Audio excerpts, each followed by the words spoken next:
Matando piolho de cobra, gente. Nós não sabemos se é piolho de cobra. Olha aqui, ó. Cadê, gente? Ó. Bicho feio. Ai, credo. Que nojo, gente. Olha ele aqui. Peraí, Lucas, você grava aí, né? Vou colocar fogo? Vamos. Não, Lucas. Peraí. Vou tirar foto. Pega algo inteligente. Vai queimar aqui, né? Aí, Luiz. Pega o seu tablet, ó. Que nojo, né?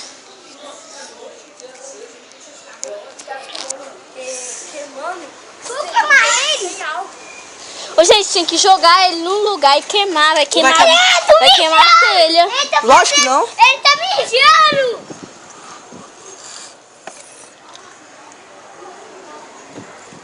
Joga álcool. E aí, seu rato? Vai morrer, seu rato.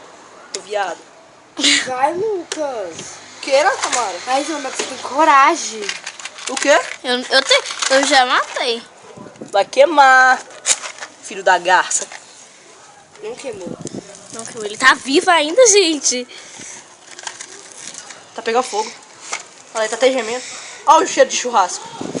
Oi! Que nojento. Eca. Morre, viado. Vai pro inferno. Com a sua família, aquela vai. Vai. Vai, Lucas, joga fogo. Nossa, o negócio nem abriu fogo. Agora pegou.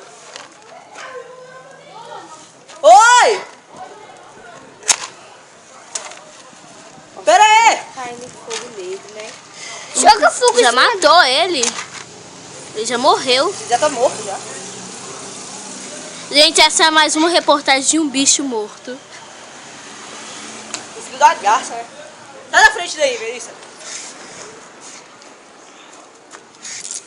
Nossa, jogo nem sabe jogar um negócio. Não, porque pode voar fogo em mim, seu idiota. Deixa eu espirrar, Lucas. Não, deixa eu apagar o fogo. Ai, eu tô machucada. Tá queimando, já matou, já, ó. Então. Joga em cima dele. Vai pegar fogo na gente.